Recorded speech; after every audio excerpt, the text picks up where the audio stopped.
Story शुरू होती है with Jason era royal palace के एक शांत चैम्बर में एक वुमेन पेंटिंग बना रही होती है। उसका नाम है कॉन्ग। तभी सडनली रॉयल गार्ड स्टॉर्म करके अंदर आ जाते हैं और किंग का ऑर्डर सुनाते हैं। High rank royal consort lady Kong ने बहुत बड़ा पाप किया है, इनर कोर्ट में अडल्ट्री और पहले क्राउन प्रिंस और कॉन्सर्ट गोंग को मारने की साजिश। इसीलिए किंग ने डेथ बाय पॉइजन का ऑर्डर दिया है। पूरे पैलेस में शांति छा जाती है। कॉन्ग को बाहर लाया जाता है। ऑन द अदर हैंड एक अजीब सी रिचुअल परफॉर्म कर रहे होते हैं, जैसे कुछ सुपर नेचुरल होने वाला है। गार्ड उसके सामने पॉइजन का कप रख देते हैं। सबको लगता है कि अब वो चुपचाप ये पॉइजन पी लेगी। इसी टाइम पैलेस के अंदर मिनिस्टर्स डिस्कशन कर रहे होते हैं। कुछ लोग लेडी कॉन्ग की सारी बदकिस्मती की वजह बोलते हैं। जब से वो पैलेस में आई है तब से न बारिश हुई है न फसल अच्छी हुई है। कुछ मिनिस्टर्स तो उसके सपोर्टर्स को भी ख़त्म करने की बात कर देते हैं। सिचुएशन ऑलमोस्ट मास्केर वाली डायरेक्शन में जा रही होती है। तभी किंग गुस्से में सबको चुप करा देते हैं। वापस कौन दूसरे सीन में पॉइजन का कप सीधा ज़मीन पर फेंक दिया जाता है एंड सब लोग काफ़ी शॉक फेस में दिखते हैं। कॉन्ग बिना डरे बोलती है कि उसने पैलेस को करप्ट नोबल फैमिली से बचाया था। सिर्फ लोबन होने की वजह से मेरा हर काम क्राइम बन गया। फिर वो डेंजरस लाइन बोल देती है कि इस पैलेस में अगर मैं गिल्टी हूँ तो यहाँ सब गिल्टी है। गार्ड्स फ्यूरियस हो जाते। एक गार्ड चिल्लाता है कि लेकिन कॉन्ग बिल्कुल काम रहकर बोलती है, किंग को बोलो मैंने उनसे डायरेक्टली बात करूँगी, मैं चुपचाप नहीं मरूँगी। उसको फोर्स करने के लिए बार बार पॉइजन दिया जाता है और वो हर कप तोड़ देती है। इवेंचुअली गार्ड उसे पकड़ लेते हैं और ज़बरदस्ती जहर दे देते हैं। जैसे ही जहर अंदर जाता है आसमान में ज़ोर का थंडर होता है। बारिश की जगह अजीब सी आइसी फ्रॉस्ट गिरने लगती है। कॉन्ग की आंखें धीरे धीरे बंद होने लगती है। उसके दिमाग में कुछ ब्रोकन फ्लैशबैक्स आते हैं, जैसे कोई हिडन ट्रुथ है जो अभी रिवील नहीं हुआ है। और फिर वो अचानक से आंखें खोलती है, लेकिन जोसन पैलेस गायब। अब उसके अराउंड लोग मॉडर्न कपड़े पहने घूम रहे हैं। Makeup artist, cameras, script, sleeping staff, पूरा एनवायरनमेंट अलग। कॉन्ग पैनिक मोड में चली जाती है। उसे समझ नहीं आता कि वो ज़िंदा कैसे है और ये दुनिया क्या है। तभी उसकी नज़र एक शूटिंग सीन पर पड़ती है, जहाँ एक एक्ट्रेस एग्जैक्टली उसके पॉइजन एग्जीक्यूशन वाला सीन परफॉर्म कर रही होती है। उसे रियलिटी हिट करती है। वो किसी ड्रामा सेट पर है। एक्ट्रेस का नाम जीहा होता है और वो बेसिकली कॉन्ग का रोल प्ले कर रही होती है। लेकिन असली कॉन्ग को लगता है कि सब सच है, तो वो सीधा शूट डिसरप्ट कर देती है। क्रू समझता है एक्ट्रेस रोल में ओवर इमर्स्ड हो गई है। डायरेक्टर फ्रस्ट्रेशन में ज़ोर से चिल्लाता है, कट। अब एंट्री होती है मेल लीड की। मॉडर्न कोरिया का एक डेंजरस शेबल हायर मिस्टर चा। वायरल वीडियोस में वो प्रॉपर्टी तोड़ता फोड़ता दिखता है, इसीलिए इंटरनेट उसे साइको बिजनेसमैन बोलते हैं। वो चॉयबोल ग्रुप फाउंडर का ग्रैंडसन है, लेकिन फैमिली बिजनेस छोड़कर उसने अपना बायोटेक स्टार्टअप खड़ा किया है। उसकी image ruthless and touchable. On the other hand एक बिजनेसमैन के साथ डील मीटिंग करता है। बिजनेसमैन कंपनी बेचने से मना कर देता है, लेकिन चाह बिल्कुल काम रहता है एंड स्केरी लेवल काम। वो कैजुअली रिवील करता है कि कंपनी की cosmetic ingredient FDA approval fail होने वाला है because of safety issues. Businessman का फेस लिटरली उतर जाता है। चाह उसको दो ऑप्शन देता है कि या तो स्कैंडल के बाद बैंकरप्ट हो जाओ या अभी कंपनी साइन करके कुछ वैल्यू बचा लो। फिर वो काउंटडाउन स्टार्ट करता है, 3, 2, 1। प्रेशर इतना ज़्यादा इंटेंस होता है कि बिजनेसमैन डर के मारे कॉन्ट्रैक्ट साइन कर ही देता है। मीटिंग के बाद असिस्टेंट बोलता है कि सर की रेपुटेशन और ख़राब हो जाएगी। तब चा स्मोक कर बोलता है कि लोग मुझसे डरते हैं और वही मेरी शील्ड है। बैकग्राउंड में न्यूज़ में दिखाया जाता है कि एक रेयर एक्लिप्स का मेंशन होता है जो 300 साल में एक बार आती है। इस ड्रामा सेट पर कायोस अभी भी चल रही होती है। कॉन्ग अभी भी रॉयल क्वीन वाली अथॉरिटी में सबको ऑर्डर्स देती रहती है, लेकिन उसे कोई सीरियसली नहीं लेता। उसकी फ्रेंड नोटिस करती है कि उसका बिहेवियर टोटली वियर्ड हो गया है। तब रिवील होता है कि कॉन्ग की सोल एक्चुअली एक स्ट्रगलिंग एक्ट्रेस शीन की बॉडी में आ गई है। पूरी दुनिया उसके लिए एलियन बन चुकी है। फ़ौरन फैन सेल्फी लेने आते हैं और कॉन्ग स्मार्टफ़ोन्स को देखकर ही डर जाती है। उसको लगता है कि ये कोई मैजिकल डिवाइस है। पैनिक में वो वहाँ से भाग जाती है। कॉन्ग फाइनली एक मिरर के सामने खड़ी होती है और जैसे ही अपना रिफ्लेक्शन देखती है उसके होश उड़ जाते हैं। फेस उसका है ही नहीं, कपड़े अलग, हेयर स्टाइल अलग, पूरी आइडेंटिटी ही बदल चुकी है। उसे लगने लगता है कि शायद वो किसी अजीब सपने या पनिशमेंट में फंस गई है। मॉडर्न दुनिया की हर चीज़ उसके लिए नाइटमेयर जैसी होती है। वेयरएज़ अदर सीन में मिस्टर चा को पता चलता है कि जो वायरल वीडियो इंटरनेट पर स्प्रेड हुआ था, जहां वो प्रॉपर्टी तोड़ रहा था, एक्चुअली एक डीप फेक था। लेकिन एक्सपेक्टेड रिएक्शन नहीं आता। गुस्सा होने के बजाय चा ऑलमोस्ट इम्प्रेस्ड हो जाते हैं एंड वो कैजुअली जॉक करते हैं कि पनिश करने से बेटर है क्रिएटर की कंपनी ही खरीद लूँ। उसके असिस्टेंट को समझ नहीं आता कि ये बंदा सीरियस है या स्कैरी। फिर ये फ्लैशबैक रिवील होता है कि कॉन्ग की डेथ से पहले एक शामैन ने उससे वार्निंग दी थी, जिंदा रहना है तो पहले मरना पड़ेगा। उस टाइम कॉन्ग ने उसे कहा था कि अपना ब्लड लेने दिया था। बिना पूरी बात समझे तब लग रहा था कि ये बस कोई रिचुअल है, लेकिन अब सब कनेक्ट होने लगता है। प्रेजेंट में कॉन्ग नोटिस करती है कि उसकी बॉडी पर जो पॉइजन वाला वाउंड था वो कम्प्लीटली गायब है। तब उसे रियलाइजेशन हिट होती है, ये उसकी ओरिजिनल बॉडी नहीं है। वो सच में मर चुकी थी और अब किसी और की बॉडी में दोबारा ज़िंदा हुई है। मरना ज़रूरी था ताकि मैं दोबारा जी सकूं। इसी बीच एक और इम्पॉर्टेंट कैरेक्टर इंट्रोड्यूस होता है। कोई पावरफुल, सक्सेसफुल और इन्फ्लुएंशियल आदमी है, लेकिन प्रॉब्लम ये है कि हर जगह उसकी कंपैरिजन में मिस्टर चा से होती रहती है।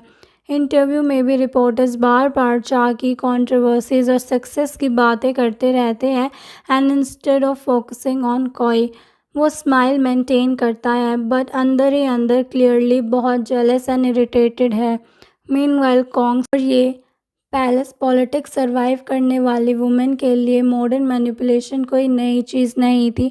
कंफ्यूज्ड होने के बाद वो स्मार्टली रिस्पॉन्ड करना स्टार्ट करती है। लोग शॉक हो जाते हैं कि यूजुअली क्वाइट रहने वाली शीन सडनली इतनी कॉन्फिडेंट और शार्प कैसे हो गई।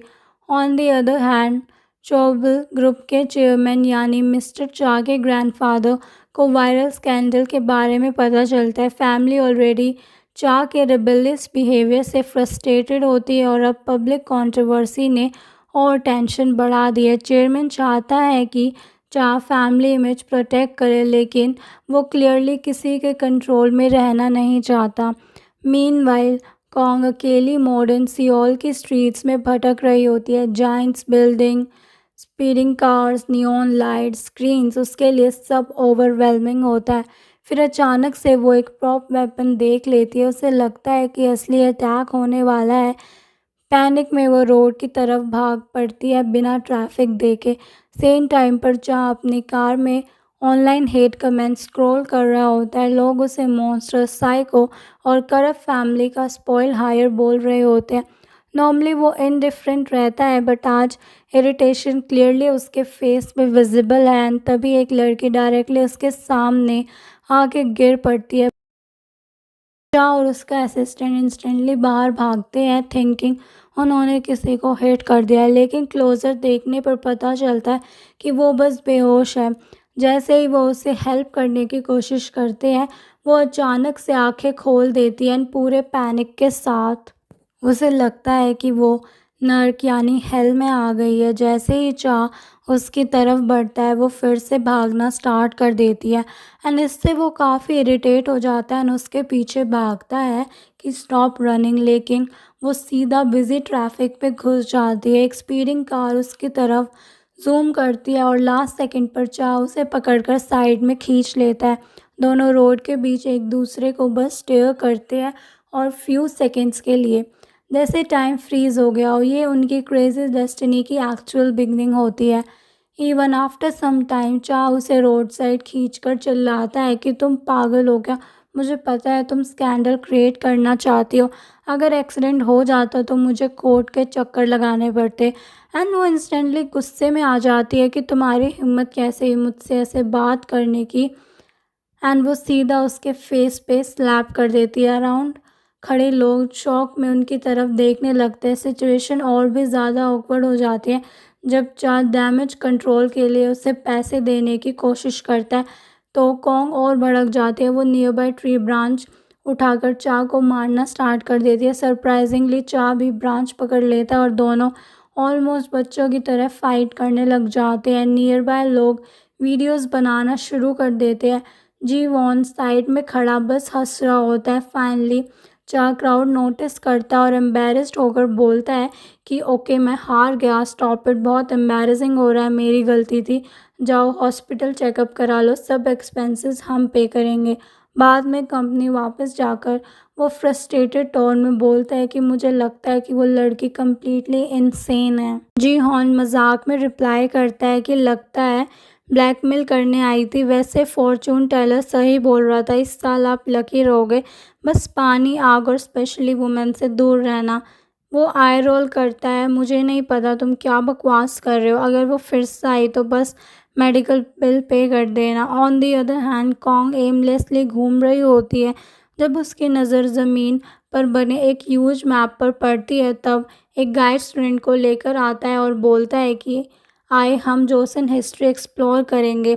कॉन्ग क्यूरियोसिटी में उनके साथ अंदर चली जाती है। सबसे पहले वो एक बियर पेंटिंग देखते हैं। गाइड एक्सप्लेन करता है कि एक क्वीन ऑन यांग की फेमस आर्टवर्क थी एंड कॉन्ग तुरंत रिएक्ट करती है कि इम्पॉसिबल, ये पेंटिंग तो कैंग ने बनाई थी। गाइड कैजुअली बोलता है कि असली कैंग को मार दिया गया था और उसका टाइटल किसी और ने ले लिया था। ये सुनकर कॉन्ग कम्प्लीटली साइलेंट हो जाती है। उसके दिमाग में वही वर्ड्स रिपीट होते रहते हैं कि she was killed and her title was stolen. Near by Keats उसे विलन बोलकर मॉक करने लगते हैं। तभी उसकी नज़र एक शैमान पर पड़ती है, जैंग ही। शॉकिंगली उसका चेहरा एग्जैक्टली होंग जैसा होता है। कॉन्ग डेस्परेट होकर उसके पास जाती है और एक्सप्लेन करती है कि वो 300 साल पास से आई है। ऑब्वियसली जैंग ही उसकी बात सीरियसली नहीं लेती। कॉन्ग को लगता है कि शायद वो हेल्प करेगी बट कुछ भी नहीं होता। मीनवाइल मिस्टर चा एक फॉरेन बिजनेसमैन के साथ मीटिंग कर रहे होते हैं। वो वही फॉरेनर होती है जिसने पहले कैंग के साथ सेल्फीज ली थी। चा उससे एक फ़ोटो शूट कॉन्सेप्ट डिस्कस करता और एक हिडन फ़ोटो का फेस दिखता है। फॉरेनर पूछती है फेस क्यों कवर किया है। चा कामली रिप्लाई करता है अभी तक परफेक्ट फेस मिला नहीं है, we are still searching. Meeting के बाद जब वो बाहर आते हैं फॉरेनर नोटिस करता है कि बहुत सी गर्ल्स जोसन आउटफिट में घूम रही है। चा बताता है कि कंपनी में ऑडिशन चल रहा है। थोड़ी देर बाद चा और जी हॉन एलिवेटर में होते हैं। जी हॉन टीज करते हुए बोलता है कि आजकल डेटिंग कितनी इजी है, बस किसी चोबल हायर को स्लैप करो और रिलेशनशिप स्टार्ट। वो इंस्टेंटली बोलता है कि ये सब मत कहो। उधर कॉन्ग बारिश में भटक रही होती है। पहले तो वो खुशी से रेन एंजॉय करती है, फिर ठंड फील होती है। वो धीरे धीरे से खुद से बोलती है कि ना ये हेल है ना ही ये हेवन, मैं किसी और दुनिया में आ गई हूँ। ये श्राप नहीं रीबर्थ है, अब मैं अपनी मर्ज़ी से जी सकती हूँ। बाद में वो चाह का बिजनेस कार्ड लेकर एक आदमी से उसकी कंपनी का एड्रेस पूछती है। कंपनी पहुंचकर वो सोचती है कि वो आदमी एरोगेंट ज़रूर था लेकिन पैसे देने की कोशिश कर रहा था, मतलब बहुत अमीर होगा। इस दुनिया में शायद किंग जैसा है, मुझे जो चाहिए होगा उसके थ्रू मिल सकता है। रिसेप्शन पर जाकर वो चाह से मिलने की डिमांड करती है। रिसेप्शनिस्ट अपॉइंटमेंट पूछती है लेकिन कॉन्ग के पास कुछ नहीं होता। रिसेप्शनिस्ट एज्यूम करती है कि वो ऑडिशन के लिए आई है और उसे वेट करने के लिए बोलते हैं। इसी बीच डेल्सू कंपनी आता है और जी हॉन उससे वायरल डीपफेक वीडियो के बारे में डिस्कस करता है। अंचा कैजुअली कहता है कि ये फेक है और जल्दी ही हम उस कंपनी के साथ मीटिंग भी करेंगे जिसने बनाया। दालसू फिर ब्लाइंड डेट्स के टॉपिक छेड़ देता है। मैं तुम्हारे लिए इतनी गर्ल्स चूज़ करी है, उनका क्या हुआ। चा को फ्लैशबैक्स आते हैं कि जहाँ वो हर ब्लाइंड डेट को ऑकवर्डली रिजेक्ट और एम्बेरस करता रहता है। तभी ऑडिशन एरिया में जियो और बुसान अराइव करते हैं। कॉन्ग उन्हें देखता है एंड सोचती है कि ये वो दो एम्पायर्स आ गए हैं। जिन्यो एटीट्यूड में पूछती है तुम यहाँ क्या कर रहे हो, शूट से भाग गई और अब ऑडिशन देने आ गई, तुम कभी सक्सेसफुल नहीं होगी। कॉन्ग कोल्डली जवाब देती है कि अपने काम से मतलब रखो। ऑडिशन स्टार्ट होता है। जिन्यो स्वीट इनोसेंट एक्ट करती है, मेरा ड्रीम है अच्छी वाइफ और मदर बनना, अपने बच्चों के लिए कुकिंग करना। फिर कॉन्ग की टर्न आती है और वो बिल्कुल अपोजिट आंसर देती है, मुझे शादी नहीं करनी, उसमें कोई फ़ायदा नहीं है, मुझे बहुत पैसे कमाने और अपनी लाइफ एंजॉय करनी है। पैनल ऑकवर्ड साइलेंस में चला जाता है। इसी टाइम जिहान चाह को ऑडिशन अटेंड करने बोलता है। पहले चाह रिफ्यूज़ कर देता है बट फिर आ जाता है। जैसे ही कॉन्ग उसे देखती है सीधा बोल देती है, जोक। चाह कंफ्यूज्ड होकर पूछता है, तुम यहाँ क्या कर रही हो?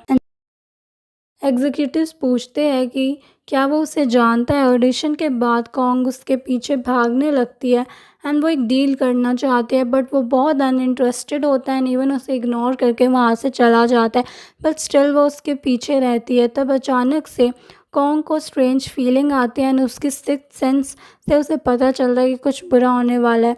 चाह कार में बैठने ही वाला होता है जब कॉन्ग उसे रोक देती है। सिक्योरिटी गार्ड उसे फोर्सफुली हटाने लगते हैं और तभी वेदर सडनली वियर्ड हो जाता है।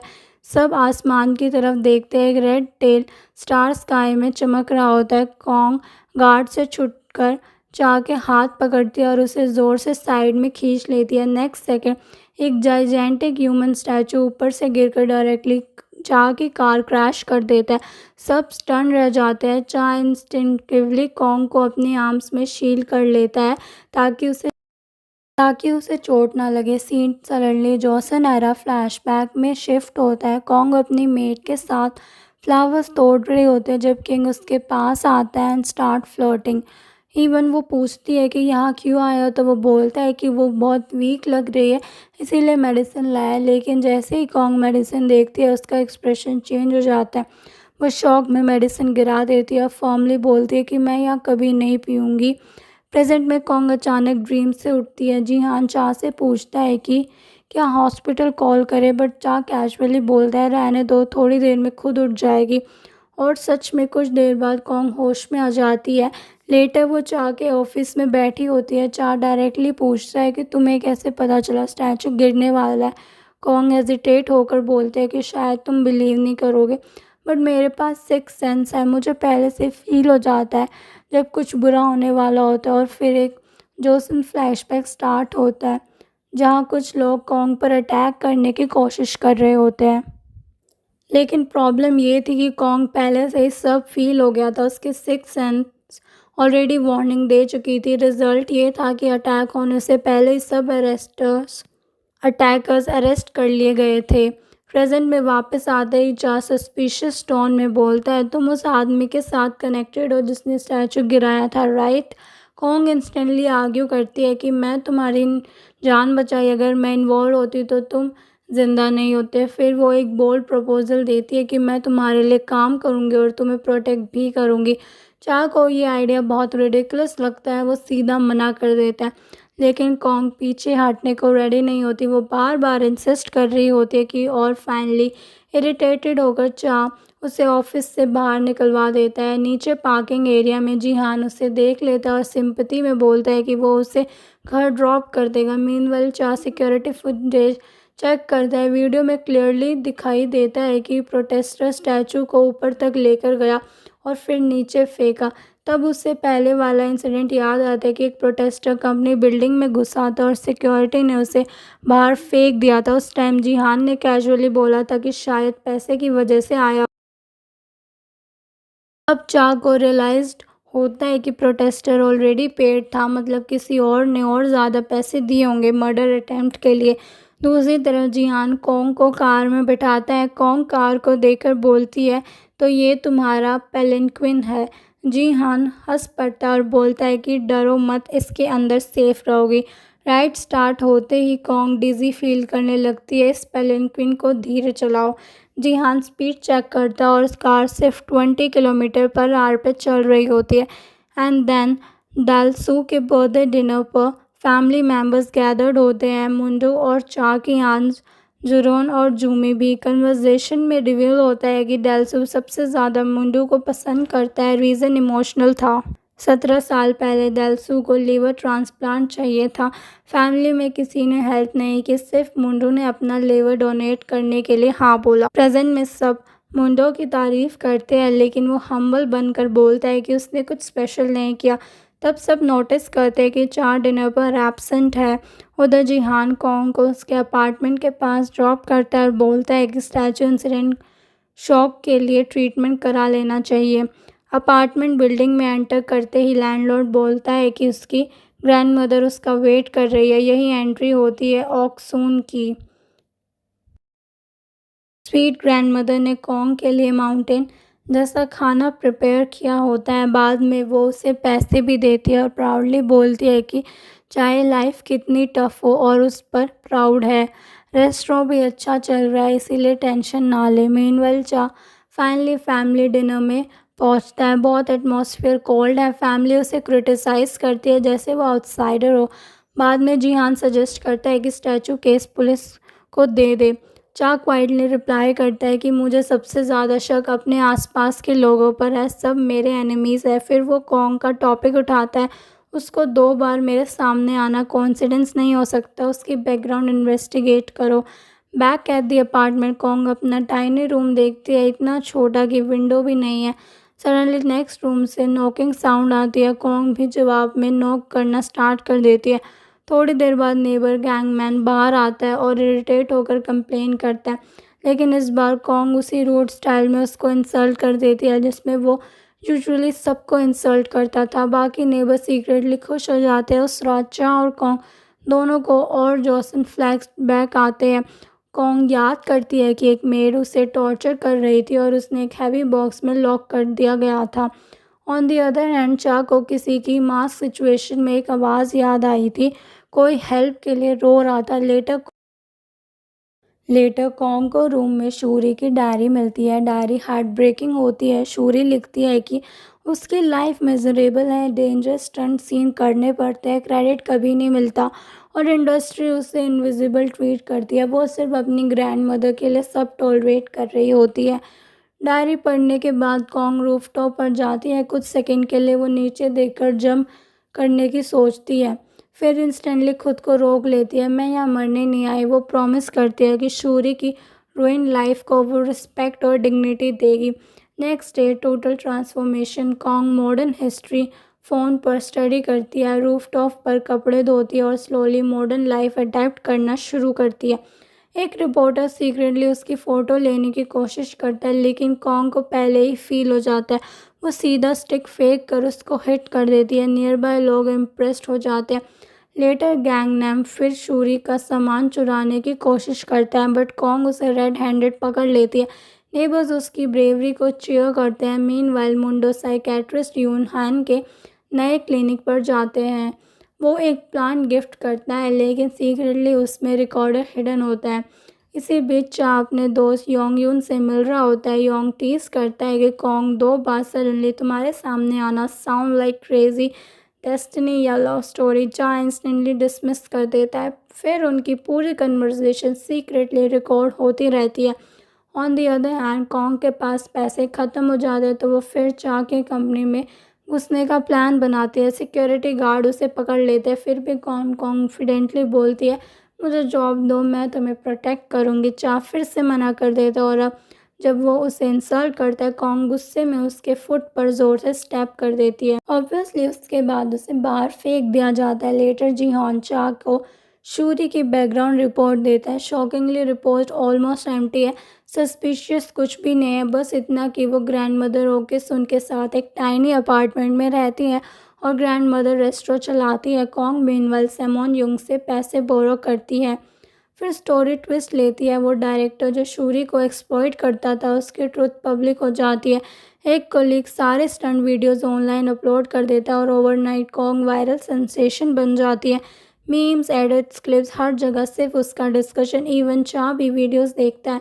चा की कंपनी नई एडवर्टाइजिंग फेस की सर्च में होती है। एम्प्लॉय सजेस्ट करते हैं कि कॉन्ग को ब्रांड एम्बेसडर बना लेना चाहिए बिकॉज पब्लिक उससे ऑब्सेस्ड है। इनिशियली चा रिफ्यूज़ कर देता है। मीनवाइल कॉन्ग अपने बोरोड पैसे से मार्केट में डिलीशियस फूड एंजॉय करती है। बाद में पार्ट टाइम जॉब ढूंढती है, बट उसकी वियर्ड जोसन स्टाइल लैंग्वेज की वजह से हर बार उसे रिजेक्ट करते जाता है। कंपनी में मीनवाइल प्रेशर बढ़ता जाता है कि कॉन्ग को हायर करो। लेटर कॉन्ग जब जॉब नोटिस फाड़ रही होती है तब गैंगमैन उसे रोकता है।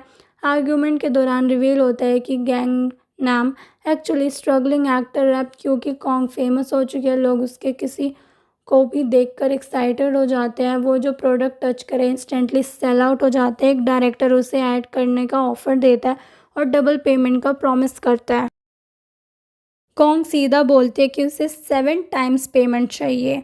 डायरेक्टर मजबूरी में हाँ कर देता है, लेकिन बाद में गुस्से में उसे मारने की कोशिश करता है। इन द सेल्फ डिफेंस वो रेडी हो जाती है और तभी परफेक्ट टाइमिंग पर चा आ जाता है। और डायरेक्टर का हाथ पकड़ कोल्डली बोलता है कि फाइनली तुम मिल ही गई। रिवील होता है कि चा ने पहले ही जीहान को ऑर्डर दिया था, कॉन्ग को ढूंढो before any rival company hire हो, लेकिन वो लोग उससे लोकेट नहीं कर पाए अंटिल चा ने उसे टीवी पर देख लिया। चा कॉन्ग से कहता है कि उसके साथ चले, उससे इम्पोर्टेंट बात करनी है, लेकिन सडनली कॉन्ग की नज़र मुंडो पर पड़ती है और वो फ्रीज हो जाती है। मुंडो बिल्कुल जोसन किंग जैसा दिखता है, एग्जैक्ट सेम फेस। उसे फ्लैशबैक में याद आता है जहाँ साइमन होंग ने रिवील किया था कि किंग ने ही उसको पॉइजन करने का ऑर्डर दिया था। शॉक और फियर में कॉन्ग रूफटॉप की तरफ भाग जाती है। वो खुद से पूछती रहती है कि किंग इस दुनिया में कैसे हो सकता है और मुंडो उसके जैसा क्यों दिखता है। चाह उसके पीछे रूफटॉप पर आता है और पूछता है कि वो भागी क्यों। फिर फाइनली असली रीज़न बताता है कि मैं तुम्हारे साथ कॉन्ट्रैक्ट साइन करना चाहता हूँ, मुझे तुम्हारी ज़रूरत है। कॉन्ग स्लोली पूछती है कि सच में तुम्हें मेरी ज़रूरत है। चार डायरेक्टली हाँ बोलता है। तभी मुंडो भी रूफ टॉप पर आ जाता है। चार कंफ्यूज होकर पूछता है कि वो यहाँ क्यों आया, लेकिन उससे पहले कि मुंडो पास आए कॉन्ग सडनली चा का हाथ पकड़ लेती है। मैं तुम्हारे साथ काम करूँगी, बट एक कंडीशन में। चा उसकी तरफ देखता है। कुछ टाइम के लिए तुम मेरी शील्ड बनोगे। चा बिना हेजिटेशन कंडीशन एक्सेप्ट कर लेता है। फिर फाइनल जोसन फ्लैशबैक, कॉन्ग एक डार्क बॉक्स में बंद होती है, हेल्प के लिए रो रही होती है। तब कोई अंदर बॉक्स खोलता है और जो उसे रेस्क्यू करता है वो एग्जैक्टली चा होता है।